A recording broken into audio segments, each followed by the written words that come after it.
Hello everyone. About 70% of the friends who watch my videos are not subscribed, and I would be very happy if you did. I know many of you use these videos to fall asleep, so before you drift off, I'd love it if you could leave a comment letting me know where you're listening from around the world. Story 1. It was an ordinary morning when I sat down to go over my credit card statement. I had just made my usual cup of coffee and was planning to go through the day's errands, but before I started anything else, I decided to check the statement for any unusual charges. I hadn't used my card for anything out of the ordinary, or so I thought. But as I scrolled through the transactions, my eyes froze on one particular entry. A charge had been made at a store I didn't recognize, a place I had never been to in my life. The name of the store was unfamiliar, and the purchase was substantial. It wasn't something I would have bought on a whim, especially not from a place I had no memory of visiting. I immediately checked the date and time of the transaction, trying to remember if I had somehow made a mistake. I had been at home that day, not out shopping, and the purchase certainly didn't match anything on my usual shopping list. My mind raced as I tried to come up with an explanation. Had I lent my card to someone? Was my card information stolen? I called the customer service number on the back of the card immediately, my anxiety growing with every passing second. The representative was polite but firm, asking for details about the transaction. I explained that I hadn't been to the store listed, and I asked if they could provide any further details about the purchase. She placed me on hold for a few minutes before coming back with the unsettling news that the charge had been made in person at the store, with the card physically swiped. There was no record of it being an online transaction or a fraudulent charge from a different location. The news didn't help calm my nerves. The idea that my credit card had been used without my knowledge made my skin crawl. How could this happen? I had my card in my possession, and I hadn't shared it with anyone. I asked if they could provide any further information about the person who made the purchase, but they couldn't release that information for privacy reasons. The only thing I was told was that the purchase had been made at a physical store in a location across town. I wasn't familiar with the area, and the thought of someone walking around with my card made me feel exposed. I ended the call with the customer service representative, but the unease lingered. I felt helpless, as if something had been taken from me, and I couldn't figure out how. I decided to drive over to the store listed in the transaction. If I had never been there, maybe seeing the place in person would help me piece together the puzzle. I needed answers, and I couldn't shake the feeling that I was missing something important. The store was located in a strip mall, nestled between a few familiar shops I had visited before. It looked like a typical retail store, nothing too unusual about it. The sign outside was brightly lit, with a collection of mannequins in the window displaying the latest merchandise. As I stood there staring at the store, I couldn't shake the feeling that something was off. I didn't recognize any of the clothes or the style of the store itself. I'd never shopped here, never even noticed it until now. I walked inside, hoping that seeing it up close would jog my memory. The store was spacious, with high shelves filled with items I didn't recognize. There was a soft, ambient music playing in the background, the kind of atmosphere that was meant to make you feel at ease. I walked to the counter and spoke with the cashier, trying to remain calm despite the growing sense of unease in my stomach. I asked if they could check their records and see if a purchase had been made under my name or credit card number. The cashier looked at me with a puzzled expression, and then told me that she couldn't release that kind of information without proper authorization. I left the store feeling frustrated, but I wasn't ready to give up yet. I decided to look around the area more, thinking that maybe there was something I missed. I wandered through the strip mall, my mind still spinning with the possibility that my credit card information had been compromised. But the more I thought about it, the more the situation seemed impossible. How could someone have used my card, physically swiping it at a store, when I hadn't even been there? The day passed in a blur as I tried to make sense of everything. I checked my phone, hoping to find something that might explain the strange purchase. I had no missed calls or messages that could give me any clues. I didn't recognize any names or numbers that might have had something to do with it. But then, as I looked through my photos, something caught my attention. There was a photo I had taken just a few days ago, one I had forgotten about. It was of a store, but not the one from the credit card statement. The store in the photo was familiar, one I'd visited recently with a friend. But when I zoomed in, I realized something strange. The store in the photo had the same logo and branding as the one on my credit card statement. The realization hit me hard. How could I have missed this connection before? The store in my photo wasn't the same one listed on my statement, but they were linked. It was as if the two stores were part of the same chain or owned by the same parent company. It didn't make sense. How could I have visited one without knowing about the other? I went back to my phone and began digging through old texts, trying to trace where I had been a few days ago. That's when I found it. A message from my friend, asking if I wanted to go shopping at a new place they had discovered. It was the store I had visited, but I had no memory of making any purchases there. I thought back to that day. My friend and I had spent hours walking through the mall, browsing through different stores. I had picked up a few things I liked, but I hadn't bought much. But there it was, a charge for a significant purchase at the store I didn't even remember shopping at. When could it be that my friend had bought something for me, using my card? It seemed unlikely, but the more I thought about it, the more it made sense. I decided to reach out to my friend, hoping that they could clear things up. When I called, they answered almost immediately. I asked them if they remembered our shopping trip, and if they had used my credit card to make a purchase.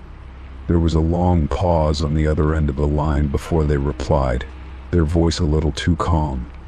"I didn't buy anything," they said. "Are you sure you didn't make that purchase yourself? Maybe you're just forgetting." I was stunned. Had I really forgotten? The more I thought about it, the more unsure I became. My mind raced, trying to piece together the details, but everything seemed blurry. Had I bought something and not remembered? Or was it possible that my card had been stolen and used on that day without my knowledge? I wasn't sure anymore. As the days passed, I continued to investigate, hoping that somehow I could uncover the truth. I checked my receipts from that day, hoping to find something that could prove I hadn't made the purchase myself. But there was nothing. Everything pointed to one conclusion. I had been the one who made the purchase, but I simply couldn't remember it. It was as if my memory had betrayed me, leaving me with no clear explanation for the charge. Eventually, I let go of the search. I didn't have the answers I wanted, but I knew that sometimes things happen that we can't fully understand. I decided to accept that I might never know what had really happened. Maybe I had made the purchase and forgotten about it, or maybe it was something else entirely. But either way, the mystery was something I had to let go of. I couldn't keep searching for something that might never be found. And so I moved on, knowing that sometimes the truth isn't always as clear as we'd like it to be. Story 2. I was walking down the street, just a normal day, when I heard a voice call out from behind me. It wasn't loud, just a gentle greeting that caught my attention. At first, I thought it was someone I had met recently, someone I recognized, but when I turned around, I saw a man I had never seen before. He was standing on the sidewalk, looking at me with a faint smile on his face. "Hey there, how's it going, kiddo?" he said, using a nickname that made my stomach twist in confusion. The word hung in the air, suspended in time as I stood frozen. Kidda was a name I hadn't heard in years, not since my childhood. It was a nickname my parents had used when I was younger, a term of endearment I had long since grown out of. I couldn't remember the last time I had heard it spoken aloud. The strange part was that I didn't recognize this man at all. His face was unfamiliar, and yet he had addressed me like an old friend, someone he had known for years. My heart began to race as I tried to process what was happening. I stood there, unsure of how to respond. I opened my mouth, but nothing came out at first. My mind was reeling, trying to make sense of the situation. How could he possibly know that nickname? I hadn't used it in so long, and I certainly hadn't shared it with anyone outside of my immediate family. Was he someone from my past? A childhood friend, perhaps? But no matter how hard I tried to dig through my memories, I couldn't place him. There was no connection, no reason for him to know that nickname. Yet here he was, standing in front of me like we were old pals. The man must have noticed the confusion in my face because he stepped forward slightly, his expression softening. "Sorry, I guess I should have said something earlier. You probably don't remember me." His voice had a casual, almost apologetic tone, as if he were trying to make me feel at ease.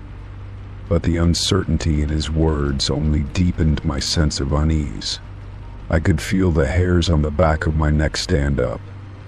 My eyes scanned his face again, looking for any hint of recognition, any sign that this was someone from my past, but nothing came.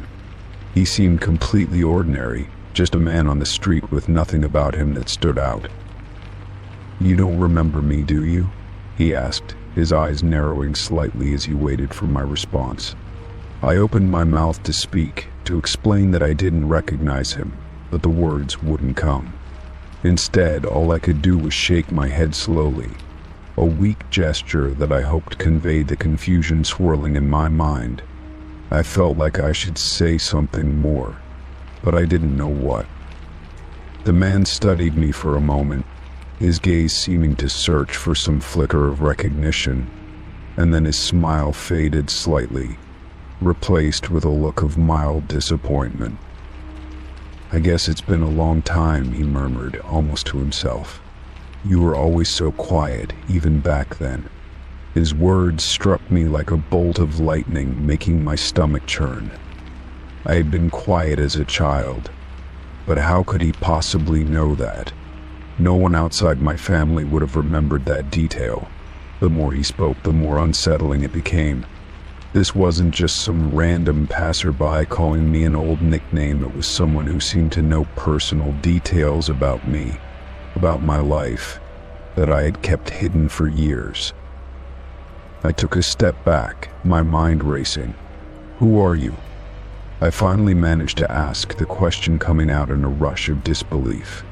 "I'm sorry, but I don't know you." The man blinked, as though the question had caught him off guard. For a moment he didn't speak. He just stood there, looking at me as though weighing his next words carefully. "I thought you'd remember," he said quietly, almost regretfully. "I really thought you would." The sadness in his voice made my heart ache, but it also made me feel even more uncomfortable. I had no idea who he was, but the way he spoke made it feel as if he had been waiting for this moment, as if he had hoped for a reunion of some kind. I wasn't sure what to do with that feeling, so I just stood there, caught in a strange limbo of confusion and discomfort. "I'm sorry," I said, my voice shaking slightly. "I really don't know you." My heart was pounding in my chest, and I could feel my palms begin to sweat. The man's expression shifted again, this time to something more unreadable, like a mask had fallen over his features. He nodded slowly, as though he had expected my response. But there was something in his eyes that made me feel uneasy, like a part of him was disappointed or hurt. "It's fine," he said, his tone shifting to one of forced cheerfulness. "I just thought I'd say hello. Anyway, take care." Without waiting for another word, he turned and walked away, disappearing down the street as if nothing had happened. I stood there for a long time, staring at the spot where he had been, my mind spinning. Who was he? How did he know me? Why had he called me that nickname? I had no answers, only a growing sense of confusion and unease that seemed to linger in the air like a thick fog. I slowly walked back to my apartment, each step heavier than the last. The more I thought about the encounter, the more questions I had.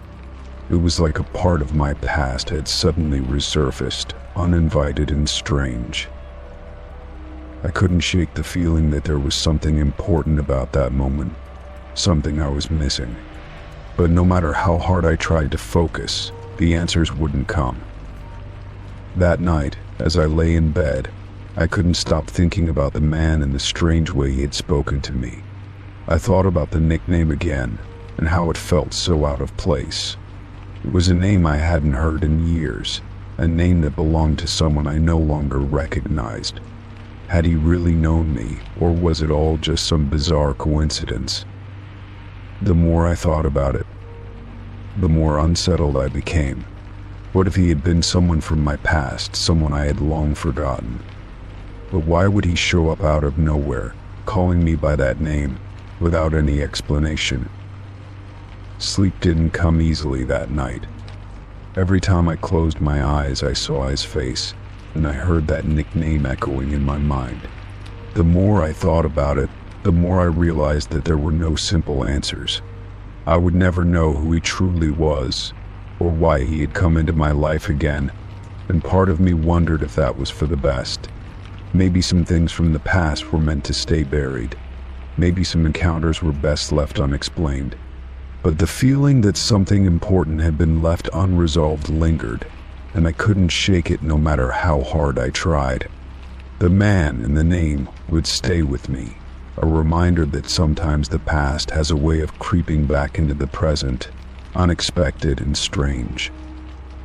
Story 3. It started like any other day. The sun was just beginning to rise, casting a soft golden light across the neighborhood. I had just finished my morning routine, the familiar steps of brewing coffee, eating breakfast, and checking my emails. The world outside seemed to be in its usual rhythm, peaceful and normal. I was about to step outside to get some fresh air when something caught my eye, a small glint from the flower pot on my neighbor's porch. Curious, I walked over to their yard, thinking perhaps a piece of something shiny had fallen into the pot. As I approached, I noticed the gleam wasn't from some random object, but from a small, familiar shape. I reached down and, to my utter shock, found my house key lying there among the soil and flowers. It was unmistakably mine. There was a small scratch on the side where I had dropped it once, long ago, and the keychain was one I had chosen for its simple design. But I had never been to my neighbor's yard. In fact, I had never even spoken to them outside of the occasional greeting when we passed each other on the sidewalk. I felt a chill run down my spine. How could my key end up in their flower pot? I was sure I had not dropped it there myself. I hadn't even been close to their yard in weeks. The more I thought about it, the stranger it seemed. Why would someone place my key there? Was it possible that my key had somehow slipped out of my bag while I was in the area, though I couldn't recall even walking near their house? My mind raced with all kinds of theories, none of them comforting. I stood there for a moment, staring at the key, trying to make sense of the situation. The air around me seemed to grow heavier, as if the world was holding its breath. I picked up the key, turning it over in my hand as if hoping that somehow it would explain itself. But there were no answers, only more questions. Why would anyone have access to my house key? And why leave it in my neighbor's yard? I didn't know what to think, but I knew I couldn't ignore it. I needed to figure out what had happened. I decided to go back inside, but the weight of the key in my hand felt like a symbol of something unsettling. I hadn't used the key in a few days, only the front door had been unlocked on occasion. I'd always been careful with it, keeping it hidden in a secure spot. Yet somehow, here it was, in a place I knew it should never have been. My heart raced as I considered the possibility that someone had been inside my house, or perhaps they had gained access to my belongings in some other way. What disturbed me even more was the idea that I didn't know if I could trust anyone around me. I'd always thought of my neighbors as friendly, but how could I be sure?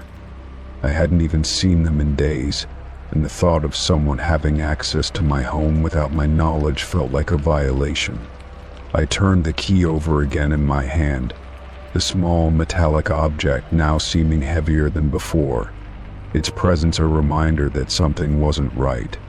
The thought of calling someone for help crossed my mind, but who would I call? I didn't want to seem paranoid, but I also didn't want to ignore the growing sense of unease creeping up my spine. After a few moments of standing still, I finally walked back into my house and placed the key on the kitchen counter. My thoughts were racing. What if I had been careless? What if I had dropped it without realizing, and someone else had found it? But then I remembered, no, I hadn't been careless. I hadn't dropped it anywhere. I had always been careful. So how had it ended up there? And more importantly, who had placed it in my neighbor's flower pot? I felt a sense of urgency building within me. It wasn't just the key, it was everything that felt wrong about the situation. The more I thought about it, the more isolated I felt. My house, my sanctuary, the one place where I should feel safe, suddenly didn't feel like it belonged to me anymore. I considered asking my neighbor about it, but the idea of confronting them felt like an invasion of their privacy. And what if they didn't know anything either? What if they had no idea how my key ended up in their yard? The next few hours passed in a blur as I tried to go about my day, but the events weighed on me. The memory of the key sitting in the flower pot replayed in my mind over and over again, and I couldn't shake the feeling that something was off. Had I missed something? Had I somehow overlooked a sign that there was something or someone in my life I couldn't trust? I couldn't help but wonder if there had been other clues, small moments where things hadn't seemed right, but that I had dismissed as nothing. Later that afternoon, as I was walking back from the grocery store, I noticed something unusual. A piece of paper was stuck to my front door. My first instinct was to ignore it, but curiosity pulled me closer. I peeled the paper from the door, and as I unfolded it, I found only a single line written in dark ink: "I know where you are." My stomach dropped, and the blood seemed to drain from my face. The message was short, cryptic, and chilling. I felt like I was suffocating as my mind scrambled to make sense of it. I turned back to the house, scanning the area around me, looking for any signs of movement. There was nothing, no one in sight, but the feeling of being watched was overwhelming. I didn't know what to do. My hand shook as I held the paper, the words still echoing in my mind. I couldn't ignore this anymore. Something was happening, something I couldn't understand, and I didn't know if I was ready to face it. I debated calling for help, but I wasn't sure who to call. Would anyone believe me if I told them about the key in the flower pot, the message on my door? I didn't even know if I believed it myself. My hands were clammy, and I could feel the weight of the decision pressing down on me. I decided to take action. The first step was to check my house for anything unusual. I went through each room methodically, making sure every window was locked, every door secure. Everything seemed to be in order, but that didn't put my mind at ease. The more I searched, the more I felt a sense of dread creeping over me. Was someone inside watching me, or was I just losing my grip on reality? I didn't sleep well that night. Every creak of the house seemed amplified in the stillness of the dark. I lay in bed, wide awake, listening for any sounds that might betray the presence of someone or something lurking nearby. The hours dragged on, and as the first light of morning filtered through the blinds, I finally allowed myself to close my eyes, if only for a moment. The next few days were a blur of unease and suspicion. I kept checking my locks, walking around the house nervously, and trying to make sense of the strange events that had occurred. I avoided my neighbor, unsure of what to say or how to approach them. The key, the paper, and the growing feeling that something was wrong weighed on me constantly. And no matter how much I tried to push it to the back of my mind, I couldn't shake the feeling that I was being watched, that something or someone was just beyond my reach, waiting for the perfect moment to make their move.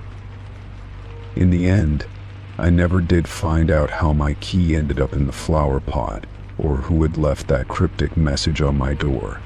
I never confronted my neighbor, and I never spoke to anyone about it. The fear that had once gripped me slowly faded into the background, but the lingering sense of unease remained. I locked my doors every night, checked my windows before bed, and kept my distance from the world outside.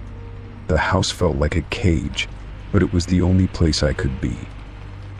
And while I learned to live with the mystery, the thought that someone knew where I was, and maybe always had never quite left me, I couldn't escape the feeling that the strange events were far from over, and that I had only scratched the surface of a deeper mystery. Something was still out there, watching, waiting. Story 4. I walked into the office building that morning, just like any other day. The usual hum of fluorescent lights above, the soft click of my shoes on the tiled floor, and the smell of coffee brewing in the break room were all comforting signs that my day was beginning. I approached the elevator, pressed the button, and waited as the doors opened. It wasn't until I reached the floor where my office was located that I noticed something strange. The door to my office was slightly ajar, something that never happened. I always made sure to lock it when I left the night before, and I was the last to leave. I stood there, staring at the door for a moment. My heart started to race as I tried to make sense of the situation. Why could I have forgotten to lock it? No, I was certain I had locked it. The distinct click of the lock echoing in my mind was something I always paid attention to. I had been careful, but now, standing in front of my office with the door wide open, I felt a strange chill creeping down my spine. It was early, and no one else should have been in the building. I hesitated before pushing the door open and stepping inside. The room looked just as it always did. Nothing seemed out of place at first glance. My desk was cluttered with papers, my computer screen still dimmed from the night before, and the chair behind my desk was slightly turned, as if someone had been sitting there. But that wasn't what unsettled me. It was the faint smell of something unfamiliar in the air, a scent I couldn't quite place. It was as if something had been in the room with me, something I didn't expect. I walked over to the desk, my footsteps echoing in the empty space, and started to scan the room more closely. I couldn't shake the feeling that I wasn't alone. My desk drawers were all closed as they should have been. I checked my computer, and nothing seemed to have changed. But then, something caught my eye. On the corner of my desk, there was a piece of paper that I hadn't left there. It wasn't one of my notes or memos. It looked like a rough draft of some sort, written in hurried, uneven handwriting. I picked it up, feeling a twinge of unease in my stomach. It wasn't my handwriting. I couldn't recognize the scrawl, but the words on the page were simple. They're watching. Be careful. My mind raced. Who could have been in here? The building was locked down at night, and the security system required a keycard to access the floor. There was no way anyone could have gotten in without it. I turned to look around the room again, scanning the corners and the shelves. But the office was just like it had always been, quiet and unassuming. I thought back to the night before. I had stayed late to finish a project, and I made sure everything was in order before leaving. I even remembered locking the door behind me, yet someone had been here. Someone had been in my office. I sat down at my desk, trying to calm my racing thoughts. I had to think this through logically. Maybe I had simply forgotten to lock the door. But no, that didn't explain the paper. I had never seen that before. And the smell, the feeling of someone else's presence, it couldn't be a coincidence. It wasn't like me to jump to conclusions, but something didn't sit right. I couldn't shake the feeling that I was being watched. I glanced around again, this time more slowly, looking for any signs of disturbance. But there was nothing. Nothing except that note.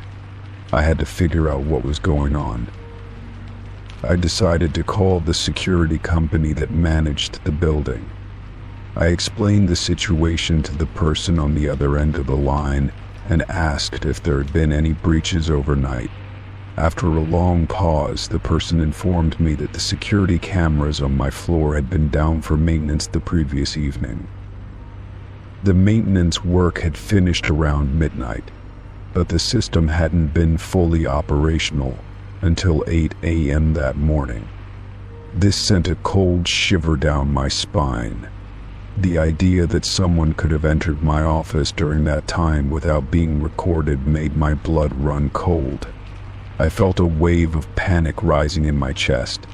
Who could have done this? I hung up the phone and sat in silence, trying to process the new information. It was clear now that the door had been opened while the cameras were down. But why? Who would want to enter my office, and what were they looking for?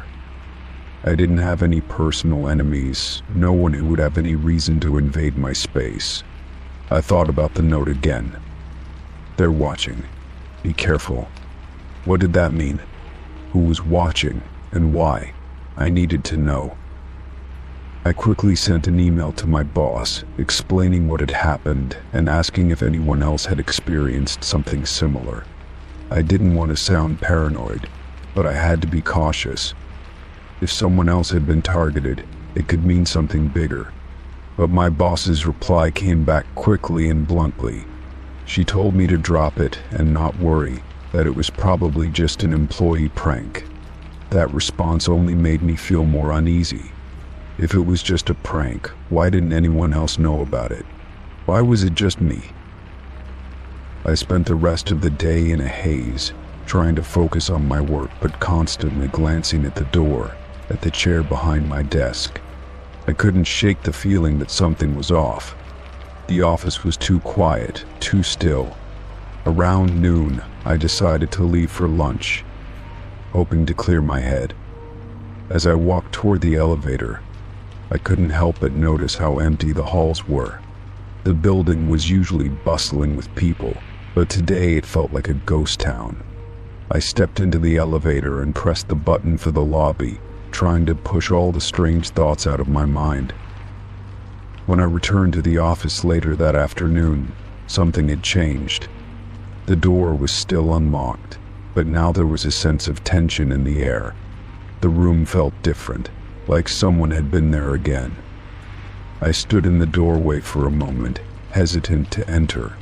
I wasn't sure what I was afraid of, someone hiding in the shadows or the possibility that I was losing my mind. But I couldn't stand there forever. I pushed the door open and stepped inside. The first thing I noticed was that the note was gone. The paper I had seen earlier was no longer on my desk.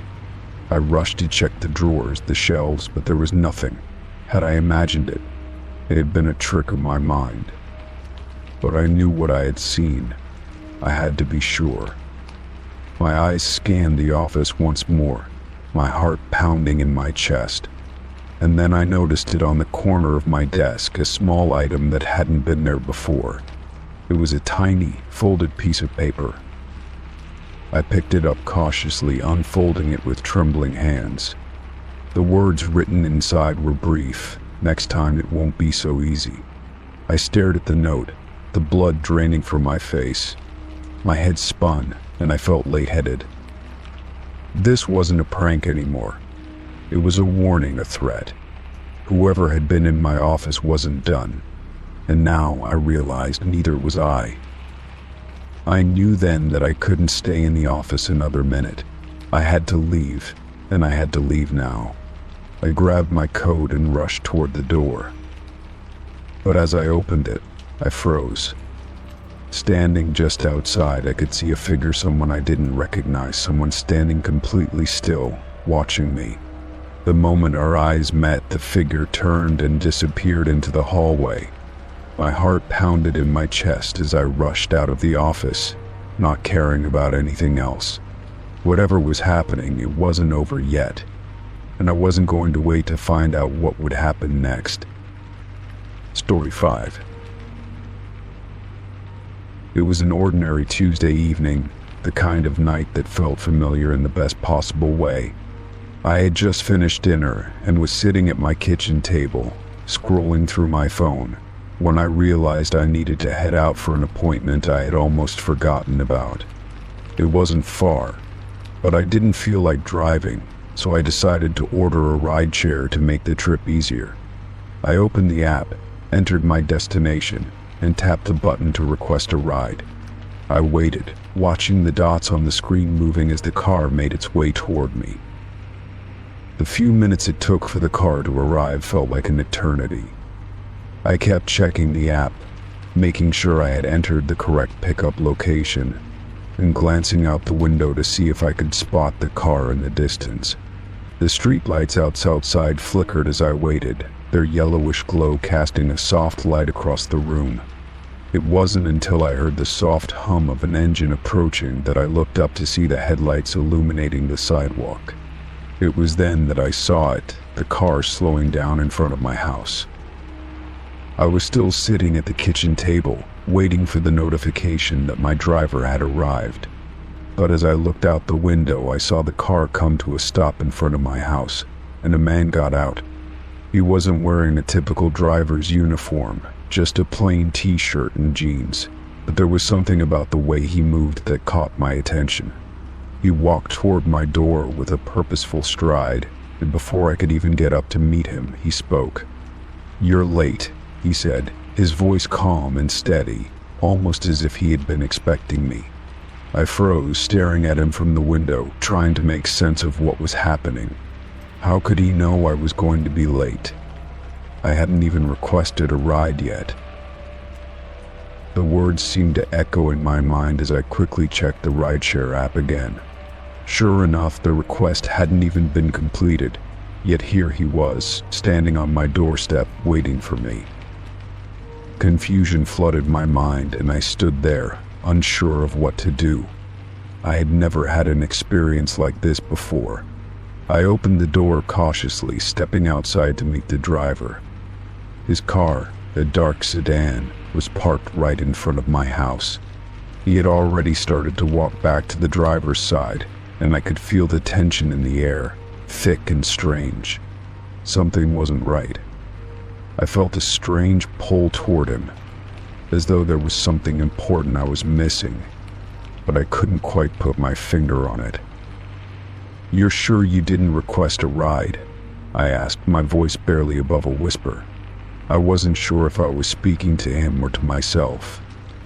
The man turned back to me with a calm expression, one that seemed to carry an unsettling weight. He nodded, but there was something about the way he moved that didn't feel right.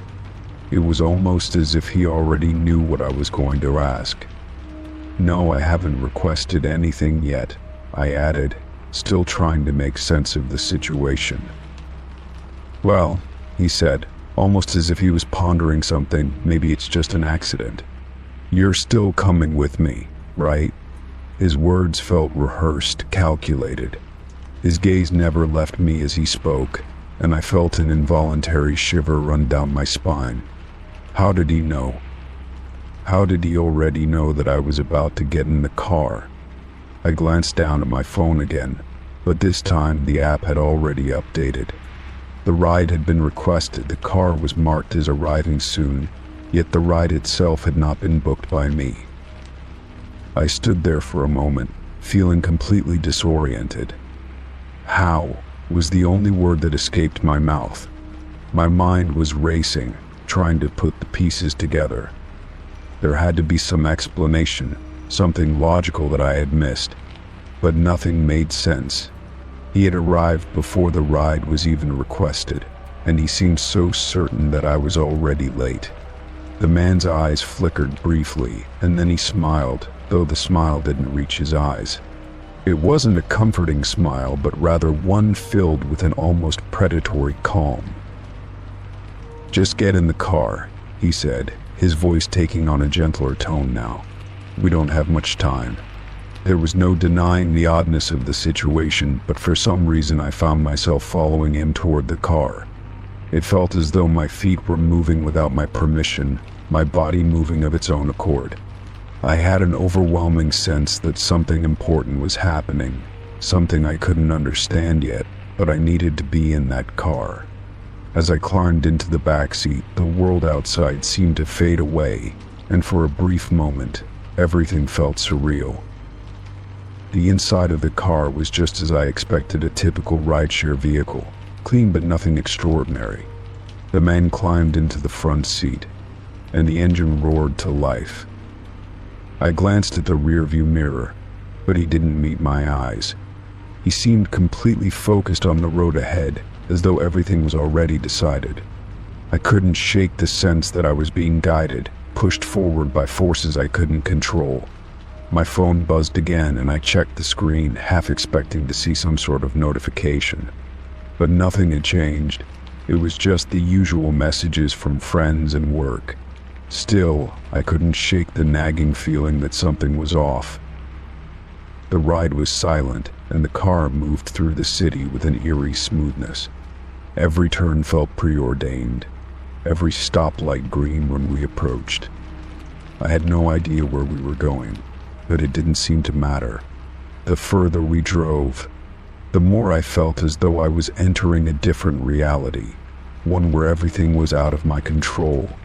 The city streets passed by, the familiar landmarks becoming strange and distant. It was as if I were moving through a dream, but I couldn't wake up. "What's happening?" I finally asked, breaking the silence that had settled between us. My voice was shaky, and I realized how absurd the question sounded. The man didn't answer immediately, but when he did, his tone was soft and deliberate, as though he were explaining something simple. "You don't need to worry about it," he said, almost soothingly. "You're here now, and that's what matters." There was something in his voice that made my stomach twist. It wasn't comforting, but rather the opposite. It was as though he were reassuring me about something that I had no reason to be reassured about. I turned to look out the window, my thoughts swirling, trying to make sense of the situation.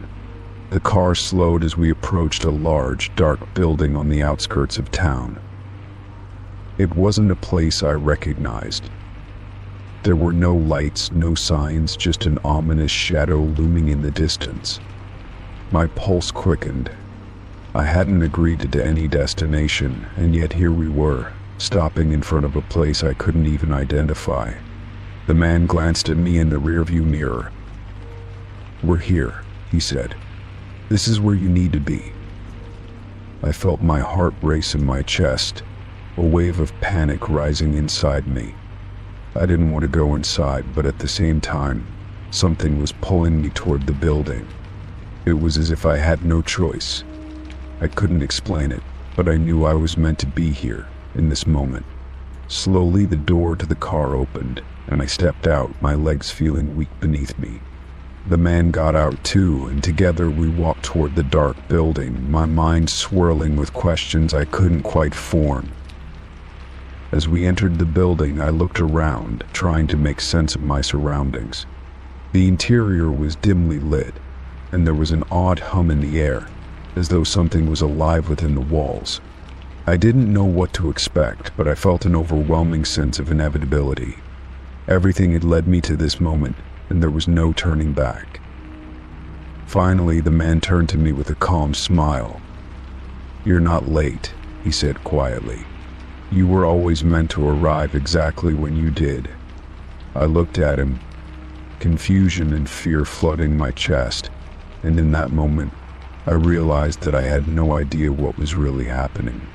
But I knew one thing for sure: the moment I stepped into that car, my life had changed forever. Story 6. It was one of those nights when sleep felt deeper than usual, where even the smallest sound seemed muffled by the weight of exhaustion. I had gone to bed late, having spent the entire evening finishing up a few tasks I had been putting off for days. The clock had already struck well past midnight when I finally turned off the light and curled up under the covers. I don't remember falling asleep, but I must have, because when I opened my eyes again, the first rays of daylight were starting to filter through the blinds. As I reached over to grab my phone and check the time, something caught my attention. The screen of my phone was glowing, and I noticed a notification that there was a voice memo saved. I frowned, confused. I didn't remember recording anything the night before. In fact, I had been in bed and asleep for hours. I glanced at the time on my phone, and my heart skipped a beat.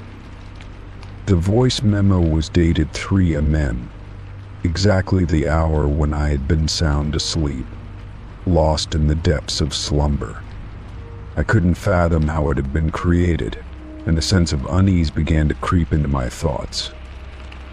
Curiosity pushed me to press play. The soft crackle of static filled the silence before a voice emerged from the speaker. My heart raced, my grip tightening around the phone as I tried to listen closely. The voice on the recording was unmistakably mine, but I knew I hadn't spoken it.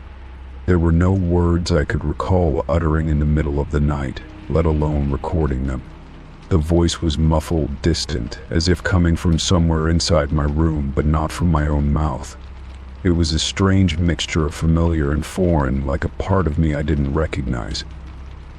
As the recording played on, I tried to make sense of what I was hearing. The words didn't make any sense to me at first. The voice on the tape spoke in fragmented sentences, and though they seemed to be in my own voice, the tone was eerie and almost unnatural. The words were disjointed, as if I were speaking without fully understanding what I was saying. There were pauses, some long, some short, as though I was trying to remember something, or perhaps waiting for something. It was impossible to tell. The unsettling nature of the voice sent shivers down my spine, and I felt a growing sense of dread that I couldn't quite place. I stopped the recording before it finished, my fingers trembling slightly as I placed the phone on the bed beside me. I had to calm down. It could be a glitch, I reasoned. Maybe it was a prank, or something else easily explained away. But the way my voice sounded, the things it had said, left me feeling far from reassured. I picked the phone back up, replaying the message several times, trying to find any explanation for what I was hearing. But no matter how many times I listened, it didn't make sense. The voice on the recording didn't sound like something I would say. It was as if someone had been using my voice to speak in a way that didn't belong to me. The strangest part was the memory of the night before. I could vividly remember going to bed and falling asleep without any disturbances. There were no dreams, no restless tossing or turning. It had been a peaceful night. So how had a voice memo been recorded on my phone in the middle of the night? I tried to think back to anything that might explain it, but nothing came to mind. I felt like I was grasping at thin air, trying to find a logical reason for something that didn't seem to have one. As I sat there, staring at the phone in my hands, a small part of me wondered if I had somehow recorded the message without realizing it. Could I have spoken in my sleep? It didn't seem possible. I had never had any memory of sleep talking, let alone sleep recording. But the idea of sleepwalking recording something while unconscious was unsettling in its own right. What had I been trying to say in my sleep? What had my mind been trying to communicate? A growing sense of unease settled in my stomach as I began to analyze the recording further. There was something off about the voice, something I couldn't pinpoint. The words didn't seem to be mine, even though they were spoken in my voice. I had never said them before. They were strange and disjointed, like an incomplete sentence, as though my mind had been attempting to tell me something it couldn't fully express. It was almost as if the recording was a message, something left behind without any clear context or meaning. I felt like I was standing on the edge of something unknown, and I couldn't make sense of it. Well, the more I thought about it, the more unsettling the situation became. I tried to remember if I had used any voice memos recently, but nothing came to mind. I had no memory of creating one, and yet here it was, stored on my phone at an hour when I had been asleep. The logical part of my mind tried to tell me it was nothing to worry about. It could have been a glitch, an accidental tap on the phone screen, but the voice on the recording didn't feel like an accident. It felt deliberate, as if someone had known exactly what to say, how to say it, and when to say it. I sat in silence for a while, the recording replaying in my head. My eyes darted around the room, as if expecting to find some clue, some explanation hidden in plain sight. But everything was exactly as it had been the night before. The room was still, undisturbed. Nothing looked out of place. And yet the recording remained, a persistent reminder of something I couldn't explain. My thoughts were clouded, and I felt a sense of urgency building within me. I had to know what was going on, what had happened that night. I started to check my phone's settings, looking for any sign of what could have triggered the recording. I scrolled through my apps, searching for something I might have missed. The more I searched, the more frustrated I became. There was no indication of how the recording had been made. My phone was not malfunctioning, and there were no apps open that could explain it. It was as if the recording had appeared out of thin air, without any logical explanation. At some point, I decided to reach out to someone to get another opinion on what had happened. I wasn't sure who to turn to, though. The idea of telling anyone about a voice memo on my phone that I hadn't recorded seemed absurd. What would I even say? How could I explain it? But in the end, I called a close friend, hoping that talking to someone would help me make sense of it all. She listened patiently as I explained the situation, though I could hear the skepticism in her voice as I spoke. She suggested that I might have accidentally recorded it in my sleep, a suggestion I had already considered. But her voice was comforting, and for a moment, I felt like I wasn't alone in this strange experience. I decided to go about my day, though the unease didn't leave me. I tried to push the voice memo out of my mind to focus on my usual routine. But each time I picked up my phone, I couldn't help but feel a pang of dread. The recording was still there, lingering like a shadow I couldn't shake. I wasn't sure what it meant or why it had happened, but the sense that something wasn't quite right remained. I couldn't help but wonder if the recording had been a warning, or if it was just a bizarre fluke.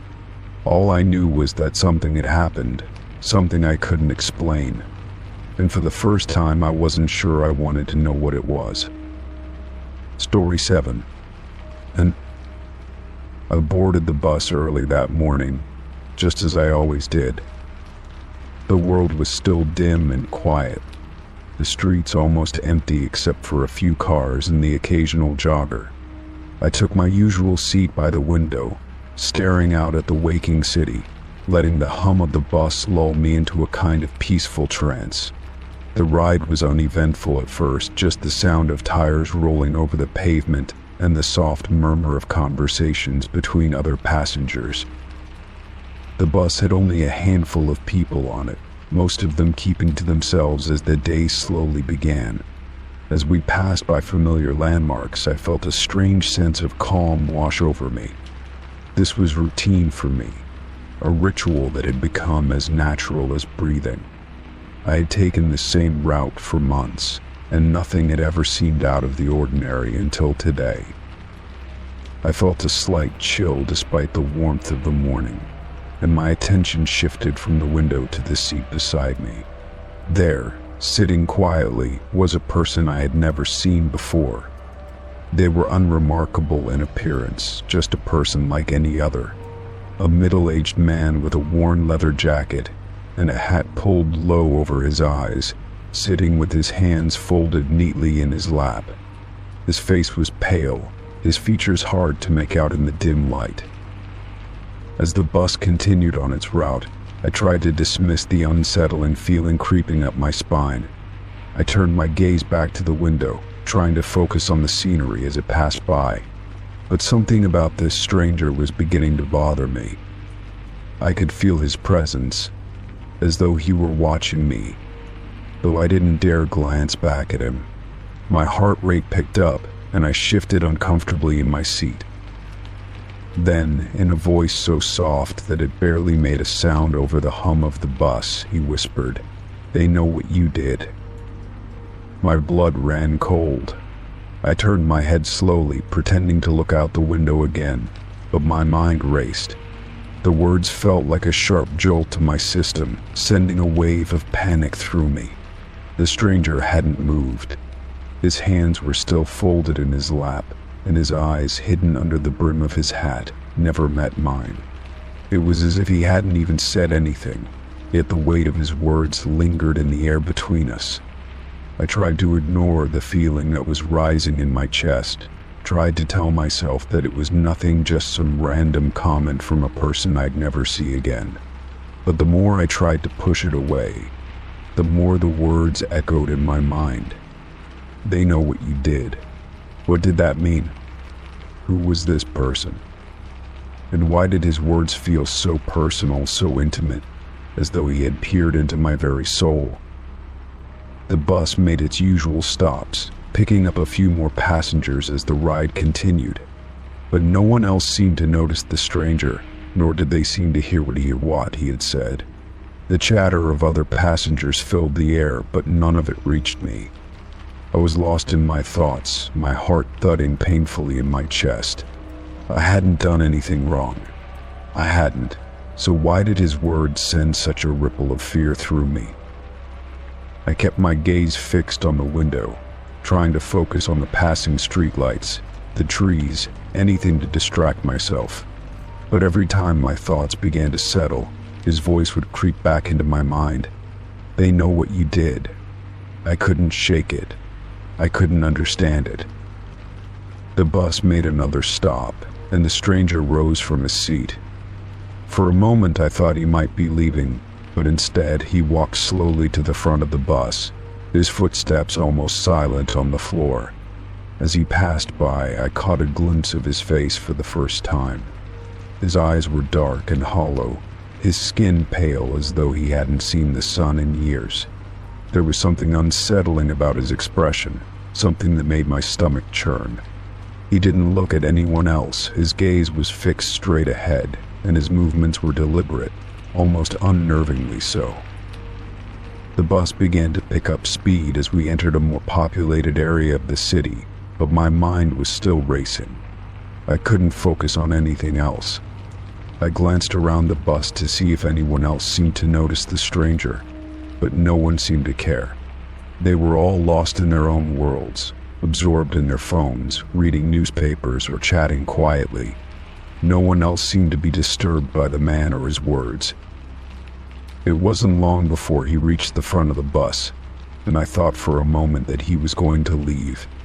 But instead, he turned and walked down the aisle toward the back, his steps slow and measured.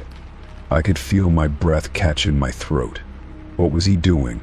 Why was he coming back this way? My palms began to sweat, and I clenched my fists, trying to calm myself. I knew I needed to get off the bus to escape, but I didn't want to seem paranoid or foolish. Just as I was about to stand up and move toward the door, the stranger stopped right next to me.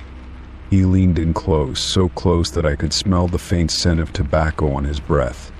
I froze, unable to move, unable to breathe. His voice was low and almost soothing, but the words he spoke made my skin crawl. "They know," he whispered again, his tone insistent this time. "They know what you did, and they're watching. They're always watching. The world seemed to tilt around me, and I felt my stomach drop. I wanted to scream, to run, to get away from him, but I couldn't. I was paralyzed, trapped in that moment with him.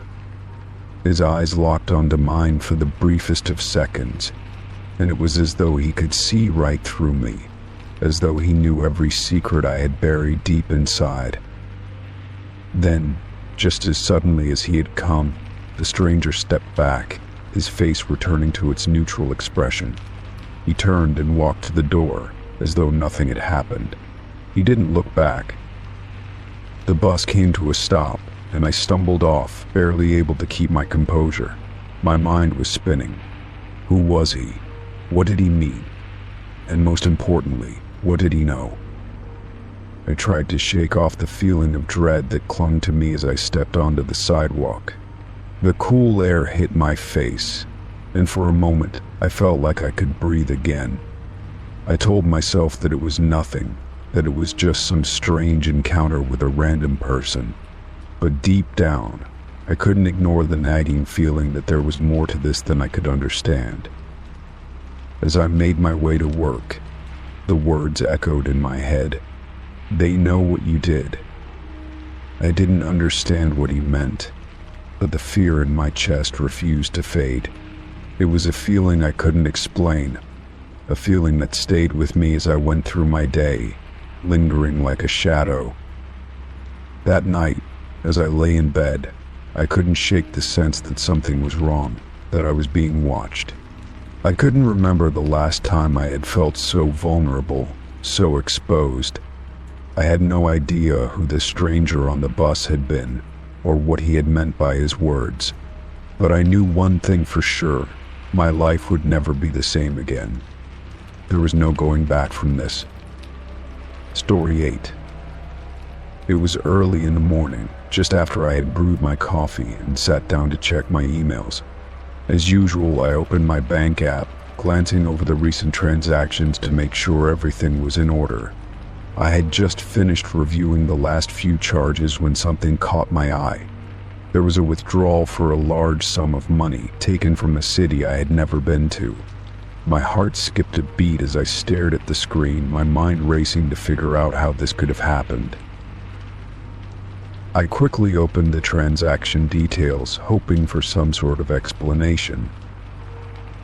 The date and time were listed, along with the name of the business or ATM where the withdrawal had been made. But I didn't recognize any of it. The city, the location, it was all unfamiliar to me. My mind started to spiral. How could someone withdraw money from my account in a place I had never even visited? I had been careful with my account details, had I not?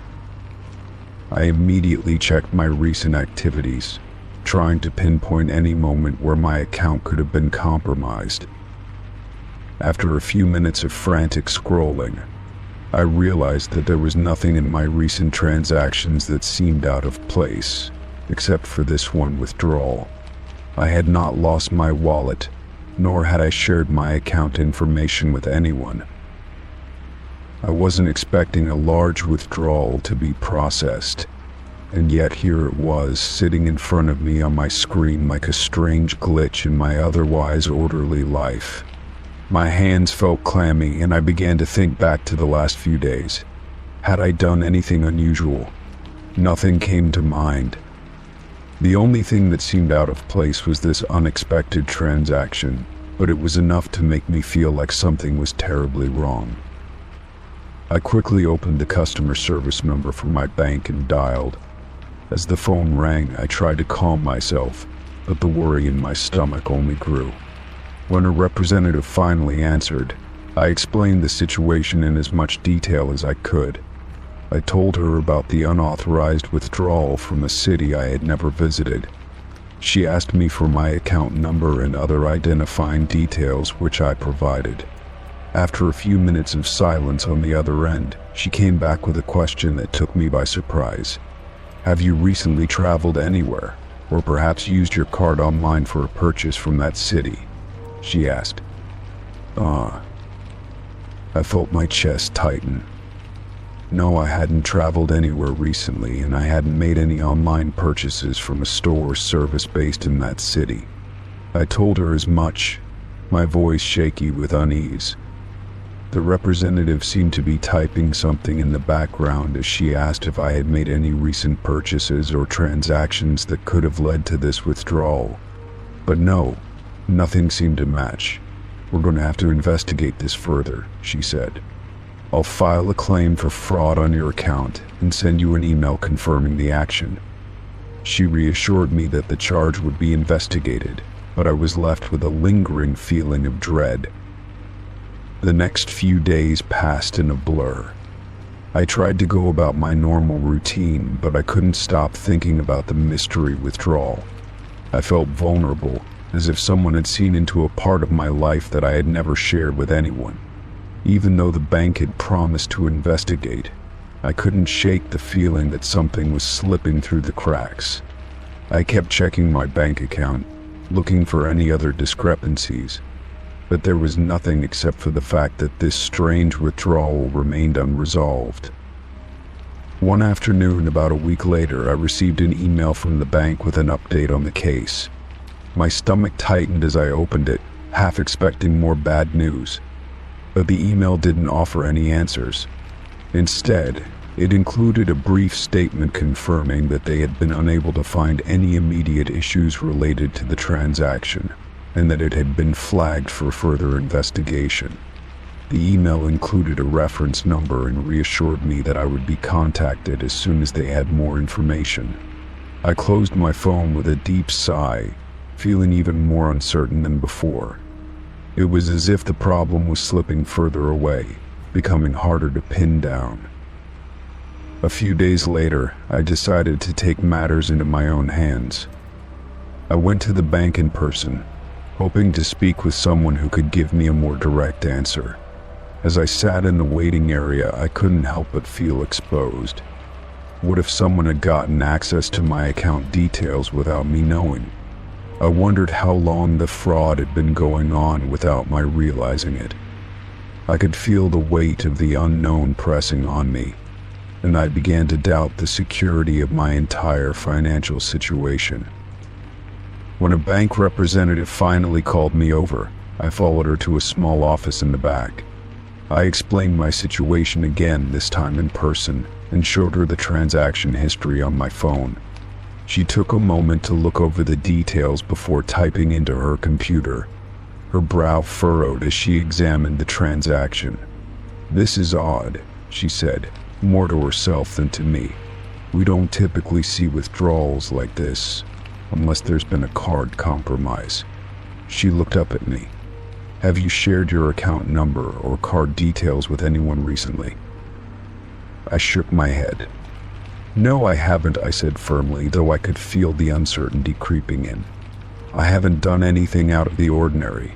She nodded and promised to escalate the issue to a higher department. I left the bank that day feeling no closer to answers, but with the faintest glimmer of hope that the mystery would soon be solved. Another week passed, and I received another email from the bank. This time the tone was more urgent. The email said that after further investigation, they had found that the withdrawal had originated from a location within the city that I didn't recognize. However, there was no mention of how the transaction had been authorized or who had initiated it. The bank apologized for the inconvenience and assured me that they were doing everything they could to resolve the issue. The email ended with a promise that I would receive a refund for the amount. But something about the whole situation still didn't sit right with me. The day after receiving that email, I was walking down the street when I happened to pass by a small cafe I'd visited a few times in the past. As I glanced at the window, something caught my attention: a flyer on the door with a list of locations for a company I had never heard of before. The flyer seemed harmless enough, but then I saw something that made my heart stop. The address listed for one of their locations was the same city where the mysterious withdrawal had occurred. I stopped in my tracks, my mind racing. Could it be possible that this company had something to do with the charge on my account? I hadn't made any purchases from them, but the coincidence was too strange to ignore. I decided to take a closer look at the company, doing a quick search online when I got home. The more I dug, the stranger it all became. The company's website seemed legitimate, but as I researched further, I discovered that there were multiple complaints from people who had been victims of similar fraudulent charges. Some of them had experienced unauthorized withdrawals, much like the one I had. It seemed like this company was somehow connected to the very issue I had been facing. Determined to get to the bottom of this, I called the bank again, armed with the new information I had uncovered. I explained the situation and told the representative about the company I had found. She seemed hesitant at first, but after a brief hold, she came back with an update. The company I had mentioned had been flagged for suspicious activity before, and it appeared that the fraudsters might have been using their name to conduct unauthorized transactions. It was as if everything was finally starting to click into place. After weeks of uncertainty, the bank assured me that they would be pursuing the matter further, and I was promised a full refund for the unauthorized withdrawal. It felt like a small victory, but the lingering question of how someone had gained access to my account without my knowledge still haunted me. Although the money was returned, the mystery behind the transaction remained unsolved. I couldn't help but feel like there were still pieces of the puzzle missing, as if the true answer was just out of reach. Story 9. The day I received the envelope felt no different from any other. It arrived with the usual stack of bills and advertisements, sitting innocently in my mailbox, wedged between the day's mail. When I brought it inside, I noticed it was a plain white envelope, no return address, no identifying marks. Just a single name, written in block letters across the front. Mine. My curiosity piqued.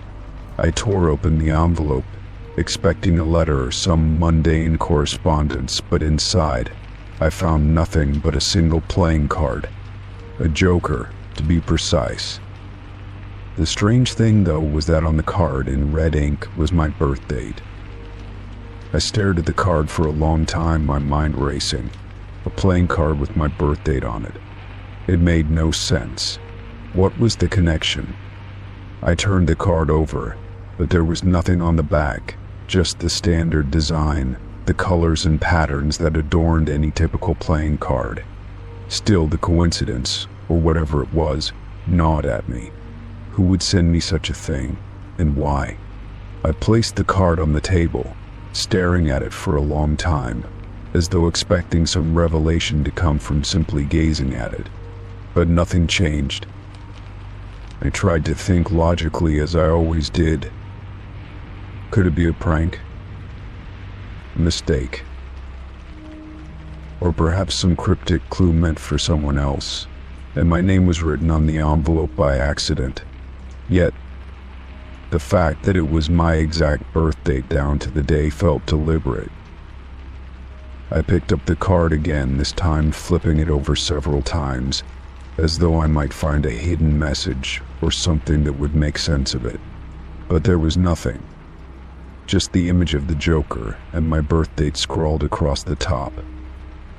The unease grew as I tried to push the thought out of my mind. I could ignore it.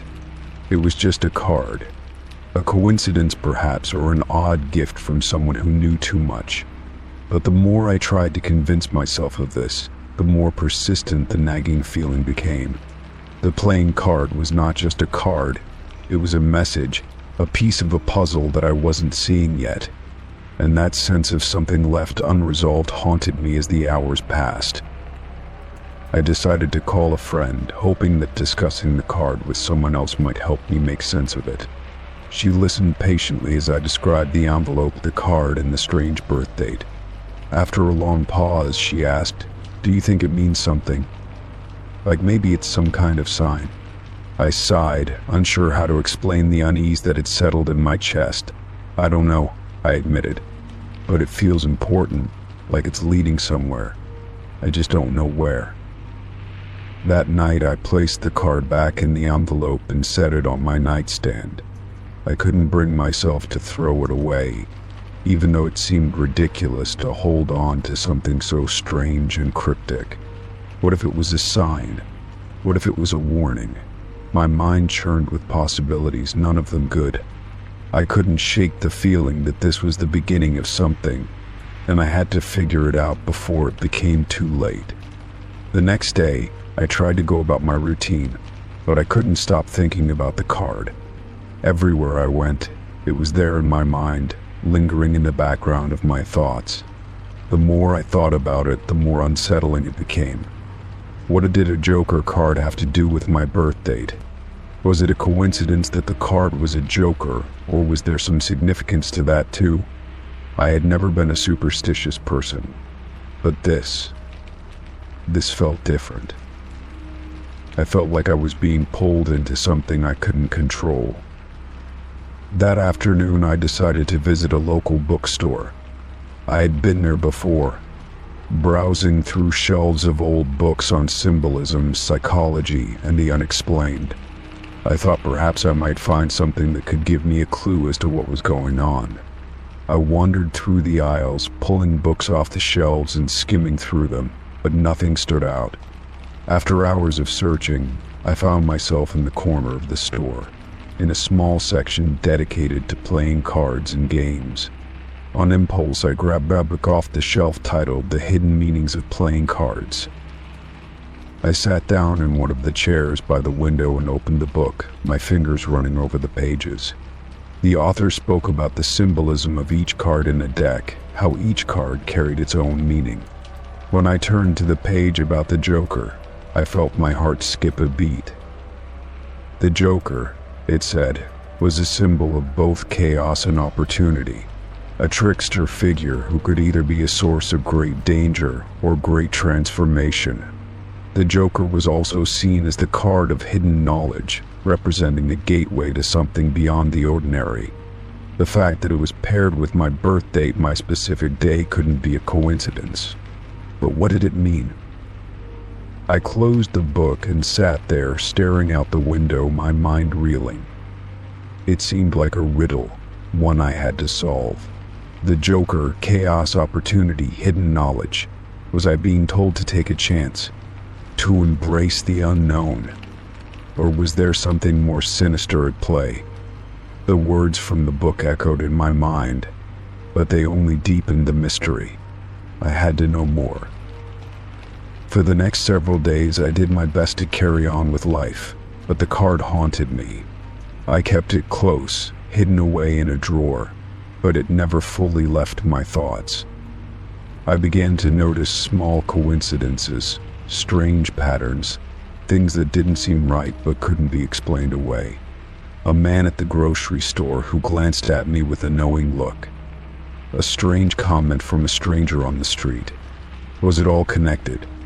Was I simply imagining it? Or was I slowly being drawn into something I couldn't escape? The final straw came when I received another envelope. It was similar to the first, plain and nondescript. My heart sank as I tore it open, and inside there was another playing card. This time it was the Queen of Hearts. On the back of the card, in the same red ink, was a single word, together. My breath caught in my throat. The Joker, now the Queen. What did this mean? Who was sending these cards and why? The pieces of the puzzle were falling into place, but I didn't understand the picture they were forming. The days passed in a blur. Each time I received a new card, I could feel the tension building, the weight of the situation pressing down on me. The Queen of Hearts had been followed by the Ace of Spades, and then the King of Diamonds. Each card brought more clues, but they only made the mystery more complex. I was being led somewhere, and it felt like there was no way to turn back. The cards had a pattern, but the pattern was too vague, too abstract for me to understand. What was the endgame?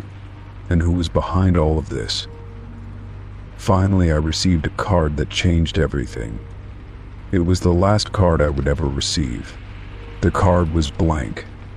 No symbol, No number, no message, just emptiness. It was the absence of everything I had come to expect. The mystery was no longer about finding meaning, it was about the absence of it. As I stared at the blank card, I realized that the journey had always been about the search, the need to find answers, to make sense of the chaos. But in the end, the answer was clear. The search itself had been the point. I held the blank card in my hands, finally understanding. The journey wasn't about finding the final answer. It was about embracing the unknown, the uncertainty, and the mystery itself. I had been given a chance to let go of the need for control, to accept that some things were meant to remain a mystery. The cards had led me to this moment, not to an answer, but to an understanding that sometimes the most important thing is the journey. Story 10. I had just come back from work, the usual tiredness settling over me as I fumbled with my keys. It had been an exhausting day, and all I wanted was to relax and unwind in the quiet of my home. As I approached my front door, I noticed something strange. The door was slightly ajar. I froze for a moment, my mind racing. I was sure I had locked it before I left that morning. I cautiously stepped inside, my heart pounding in my chest. The silence in the house was almost unnerving, and every creak of the floorboards beneath my feet seemed magnified. I glanced around, taking in the familiar surroundings, searching for any signs of a break-in or disturbance. But nothing seemed out of place. The furniture was exactly where I had left it. The windows were all shut, and there were no obvious signs of forced entry. Yet the door was open, and that was enough to make my skin crawl. I took a few more steps into the house, my eyes scanning every corner, every shadow. As I passed the hallway, something caught my attention. On the floor, near the entrance, was a single shoe. My heart skipped a beat. It was an odd thing to find, especially considering I lived alone. It wasn't mine, and it didn't look like it belonged to anyone I knew.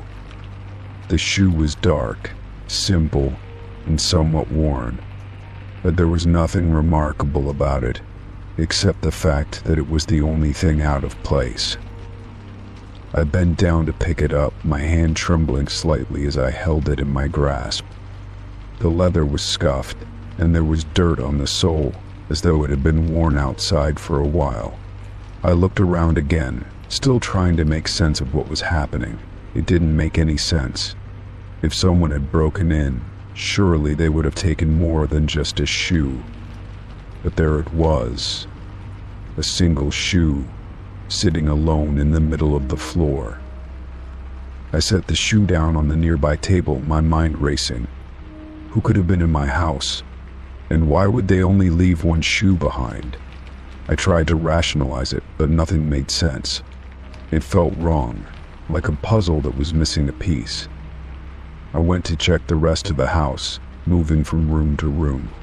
The kitchen was untouched, the living room was in order, and my bedroom door was still closed. Everything seemed fine, except for the open door and the lone shoe. I pulled out my phone and quickly called the police.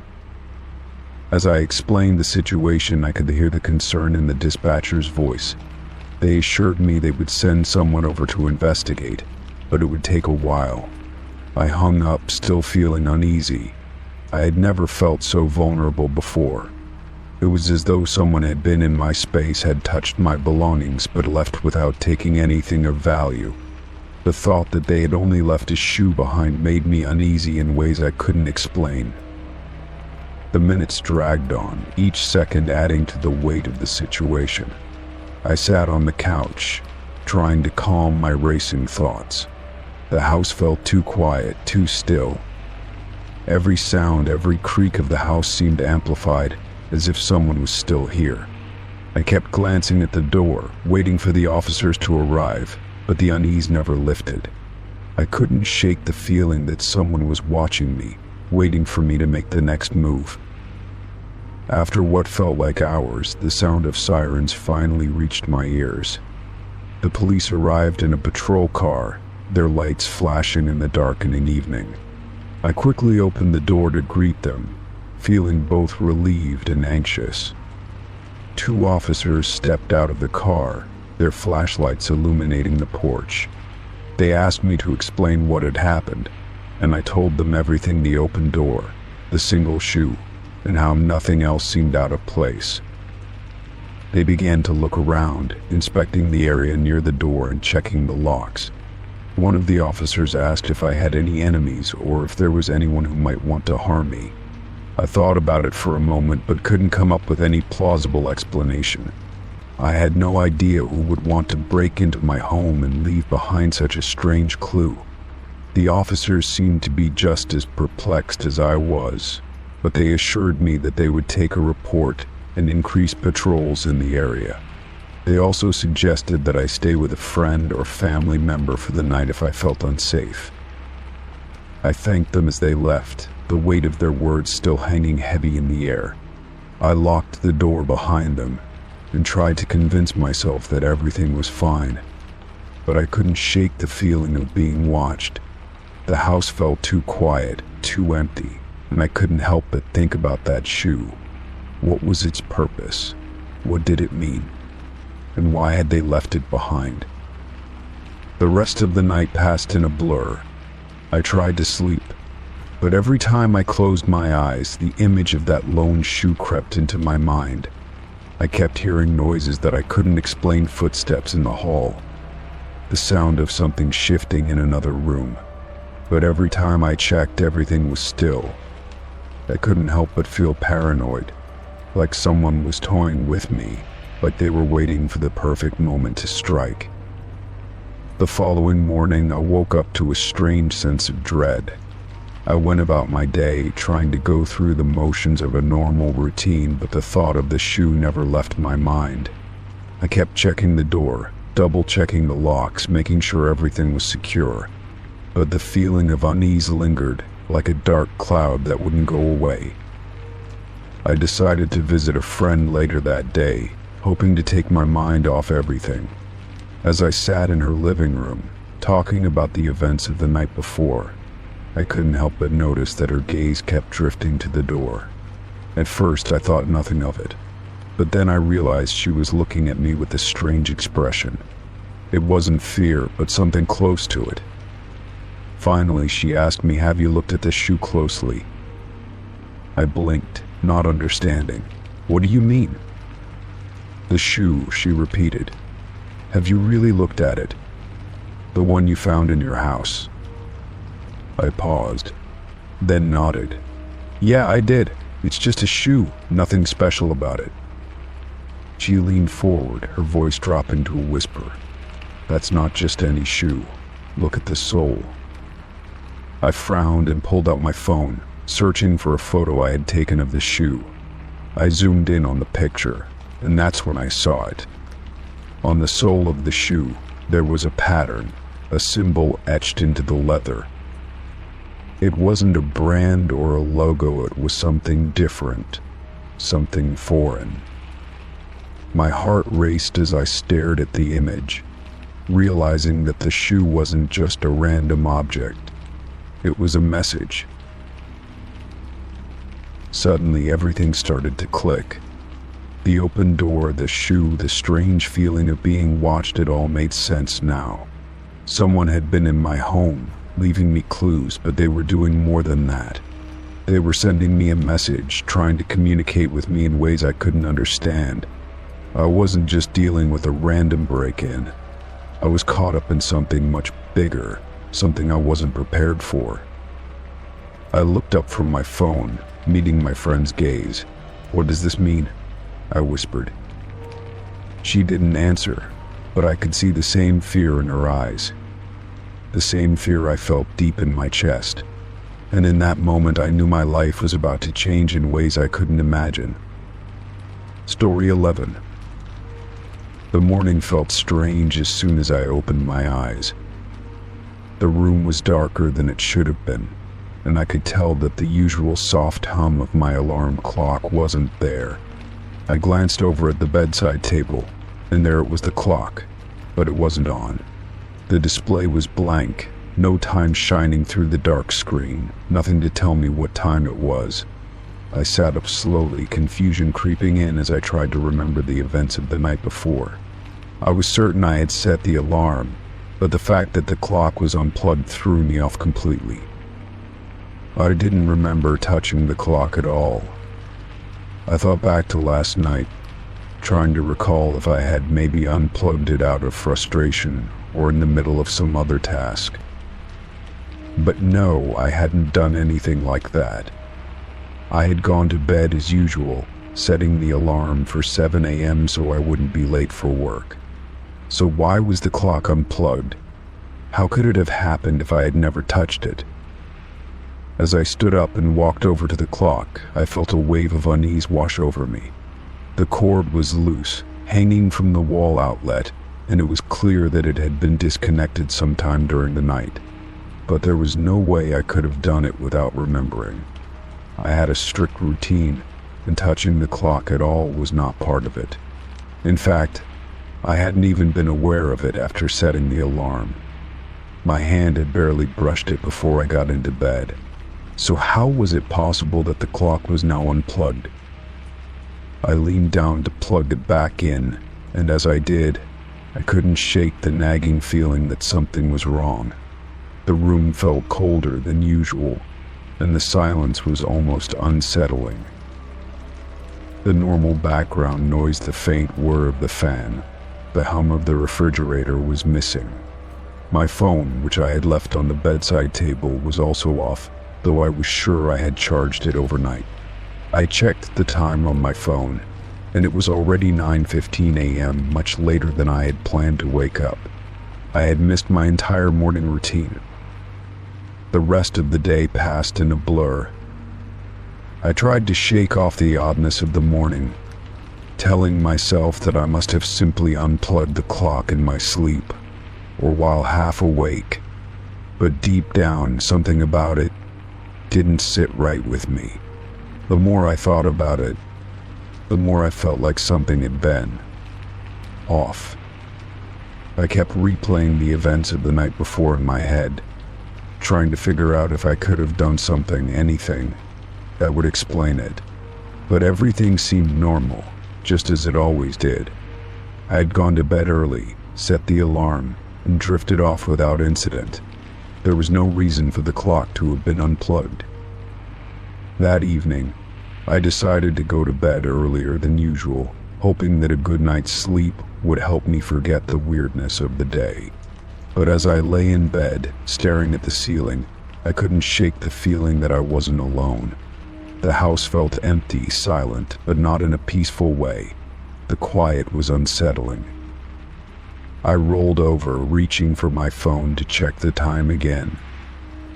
It was 10:30 p.m., far later than I had intended to stay up, but something made me restless. I set the phone down beside me and closed my eyes, but sleep refused to come. The next morning, I woke up to the same unsettling silence. I blinked, trying to adjust my eyes to the dim light filtering through the curtains. I immediately checked the alarm clock, half expecting it to be unplugged again. To my surprise, it was still plugged in, the red digits shining brightly. But as I looked closer, something caught my eye. There was a slight movement in the corner of the room. I turned my head quickly, but nothing was there. It was as if my mind was playing tricks on me, or maybe the tiredness was getting to me. As the day wore on, I began to feel more and more disconnected from my surroundings. Things weren't making sense. I'd enter a room and forget why I was there. I'd start one task and find myself doing something completely unrelated a few minutes later. At one point, I stopped in the middle of the kitchen, holding a dish towel, not even remembering how I'd picked it up. The familiar surroundings of my home felt foreign, as though I had wandered into someone else's life.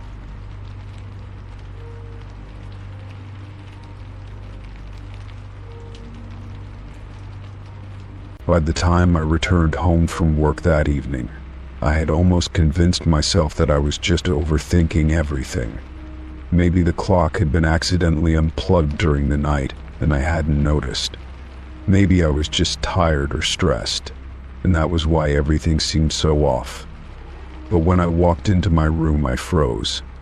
The alarm clock was unplugged again. This time the cord was tangled and hanging loosely from the outlet. It was almost as if someone had deliberately unplugged it. I felt my heart start to race as I stood there, staring at the clock. The air in the room felt thick, heavier than usual. I couldn't breathe properly, my chest tightening as I tried to understand what was happening. This wasn't just forgetfulness or coincidence anymore. Something or someone was tampering with the clock. But who and why? I decided to investigate further. I moved cautiously around the room, checking for anything that seemed out of place. Everything looked the same, but the longer I looked, the more I felt like there was something hidden just out of sight. Something I couldn't quite grasp. My mind raced, thinking back to the times when I had felt like I was being watched, when the silence in the house seemed too quiet, too still. Was it possible that someone had been in my home when I wasn't around? I checked the locks on the doors and windows, but they were secure. There was no sign of forced entry. I even double-checked my phone for any signs of unusual activity, but everything appeared normal. Still, the eerie feeling didn't go away. I spent the next few hours trying to find a logical explanation, but nothing made sense. Each time I looked at the clock, the sense of dread grew. Later that night I went to bed, but sleep came even harder than it had the night before. I lay there, wide awake, listening to the quiet in the house. Every small sound seemed amplified in the silence. My thoughts circled back to the clock, to the feeling that something wasn't right. As the night dragged on, I eventually drifted off, but I was barely asleep when I was jolted awake by a loud noise. I sat up, heart pounding in my chest, and the first thing I noticed was the alarm clock. It was unplugged again, but this time it was on the floor, as though it had been thrown there. I could feel the weight of the room, the tension in the air, and I knew with certainty that something was wrong. I grabbed my phone and dialed 911, my voice shaking as I spoke with the operator. I explained the situation, though it seemed almost too strange to be real. The operator assured me that they would send someone over, but when the officers arrived, they couldn't find any evidence of forced entry or anything unusual. They suggested that I might be experiencing stress or fatigue, but the look in their eyes told me they didn't believe it either. After the officers left, I sat in my room staring at the clock. I realized that I had no answers, no explanation. The events didn't make sense, but I couldn't shake the feeling that someone was trying to make me question reality. As the days passed, the alarm clock stayed plugged in, but I couldn't forget the eerie feeling, the sense that something was watching me. In the end, I didn't try to explain it anymore. Some things I realized couldn't be explained. I learned to accept that whatever had happened, whatever was happening, was beyond my understanding. I no longer tried to make sense of it. I just lived with it, knowing that sometimes the unknown was the only thing we could be sure of. Story 12. I walked into the grocery store on a typical afternoon, just to pick up a few things for the week. The aisles were a bit crowded, with people going about their business, some leisurely browsing, others rushing to grab the essentials. I moved through the produce section first, eyeing the apples and thinking about the best options for making a pie later in the week. As I reached for a bag of oranges, I heard a voice behind me. "Do you still work at that place?" the voice asked. I turned around quickly, startled by the question. Standing behind me was a woman I didn't recognize at all, but there was something in her expression that seemed strangely familiar, as if she knew me in some way. Her face was neutral, but her eyes carried a kind of warmth, like she was hoping for some recognition, some sign that I remembered her. I blinked a few times, trying to process the question. "I'm sorry, what?" I asked, still a bit confused. The woman smiled slightly, as if she had been expecting this reaction. "I just meant, do you still work at the company you used to work for? You know, the one with the big offices downtown?" Her question was casual, like we were old friends catching up, but I couldn't place her. I hadn't worked at that company in years, not since I had made the decision to move on and change careers. I stood there, staring at her, trying to make sense of what was happening. For a moment, I felt a sense of panic rising in me. How did she know where I had worked? How did she know that I had left? I hadn't told anyone at my old job about my decision to leave. There was no way she could have known unless she had been involved somehow in my past, but I couldn't recall her face from anywhere. I glanced around, hoping to see someone else who might recognize her, but there was no one. The grocery store seemed as ordinary as ever, and yet this moment felt strangely off. "I'm afraid I don't recognize you," I said finally, trying to keep my voice steady. The woman's smile faltered slightly, but she didn't seem offended. Instead, she just nodded, as if she understood. "That's okay," she said softly, almost to herself. "It's been a long time, hasn't it?" Her words made me feel like I was being pulled into a memory I couldn't grasp. The question she had asked me about my old job had stirred something deep inside, but I couldn't pinpoint exactly what it was. For a few seconds, we both stood there in silence, just looking at each other. Her eyes were kind, but there was something else in them, something that hinted at a deeper connection, one I couldn't remember. "You used to work with me," she said suddenly, her voice soft but insistent. "Remember? We were on the same team. I was the one who always brought in donuts on Fridays." Her words hit me like a punch to the gut, and for a fleeting moment, I felt like I should remember her, like I should be able to place her immediately. I frowned, trying to make sense of her words. The team I had worked with all those years ago had been small, but there were so many faces, so many names I had long since forgotten.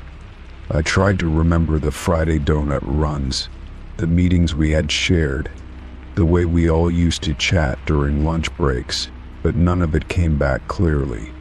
It was like trying to remember a dream that had slipped away as soon as I woke up. "I'm sorry, I really don't remember," I said, my voice quieter this time, almost apologetic.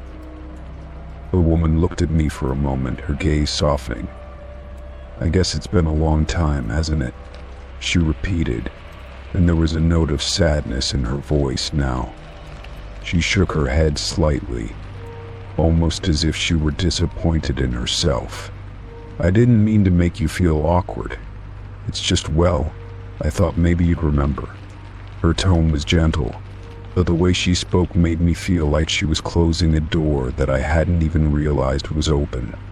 I felt bad for not remembering her, for not being able to place her, but the more I thought about it, the more it seemed impossible.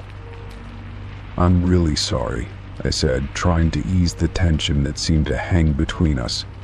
"I left that job years ago, and honestly, it feels like a lifetime ago. I've moved on to something different, and I don't keep in touch with anyone from there anymore." My words felt like they didn't quite capture the confusion and the guilt that I felt, but they were the best I could do. The woman nodded again, her expression neutral but not unkind. "I understand," she said, her voice steady. "I just thought you might remember." She hesitated for a moment before adding, "It's strange, isn't it?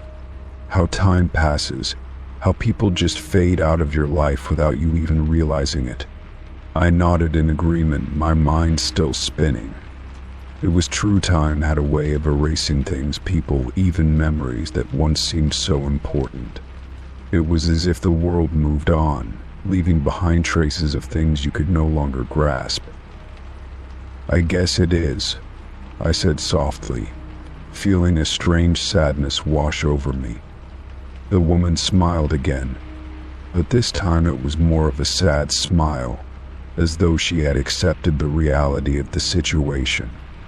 "Well, it was nice seeing you, even if you don't remember me," she said, her voice light again, though there was still a touch of melancholy in it.